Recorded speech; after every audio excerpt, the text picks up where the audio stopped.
حضرت امام حسین شہید کر دیے گئے، ان کا خاندان شہید کر دیا گیا۔ صرف 14 سال کے امام زین العابدین رضی اللہ تعالی عنہ اس حادثے میں، اس واقعہ میں جو ہے وہ بچے، اور سب سے زیادہ دکھ اپنی آنکھوں سے انہوں نے دیکھے۔ کربلا کا منظر بھی دیکھا، کوفے کا دارالعمارہ بھی دیکھا، اور دمشق کا دربار یزید بھی دیکھا،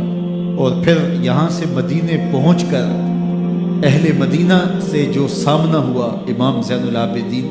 نے وہ لمحے بھی دیکھے۔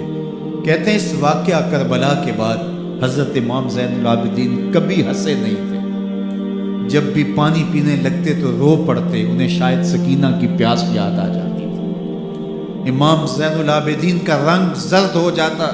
جب کربلا کی یاد آتی، اور بسا اوقات شہر سے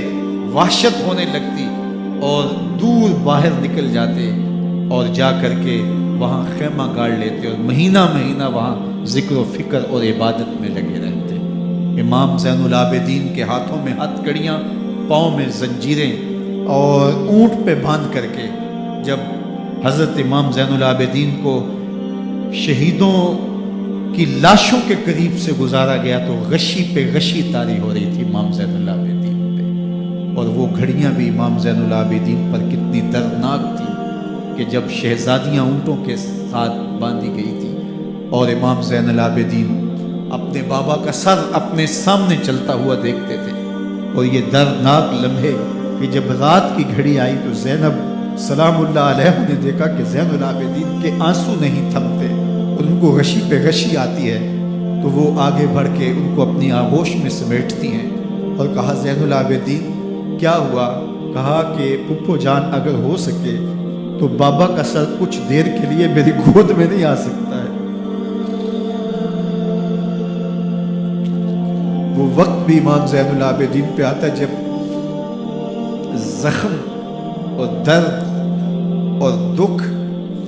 حد سے تجاوز کرتے ہیں تو زین العابدین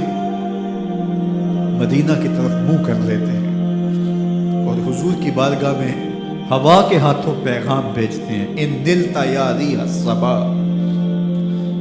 یومن الی ارض الحرم بلغ سلامی روزتن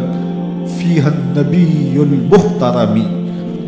یا رحمتا للعالمین ادرک لزین العابدین محبوس عید الظالمی فی الموکب والمزدحم۔ امام زین العابدین نے یہ سارا دردناک منظر اپنی آنکھوں سے دیکھا اور یہ سارے دکھ سہے۔ امام زہری کہتے ہیں کہ ولید کے زمانے میں دوبارہ امام زین العابدین کو پکڑ لیا گیا اور ان کے ہاتھوں میں دوبارہ ہتھ کڑیاں اور پاؤں میں بیڑیاں ڈال دی گئی۔ میں ملنے گیا تو جو ہی امام کے ہاتھوں میں ہتھ کڑیاں دیکھی تو میرا دل ڈولنے لگا اور میری آواز گلے میں دب گئی اور آنسو تھے کہ تھمتے نہیں تھے۔ تو امام زین العابدین نے مجھے دیکھا تو مجھے تسلی دیتے ہوئے کہا زہری کیا ہوا تمہیں؟ تو میں نے کہا حضرت کربلا میں تھوڑے دکھ دیکھے تھے اور اب یہ حالت مجھ سے دیکھی نہیں جا رہی۔ تو امام زین العابدین نے ان زنجیروں کو اور ان ہتھ کڑیوں کو جن سے آپ جکڑے گئے تھے جھٹکا دیا، لوہے کی زنجیریں ٹوٹ گئیں۔ کہا زہری ہم اللہ کی تقدیر پہ راضی ہے ورنہ یہ زنجیریں کیا ہو۔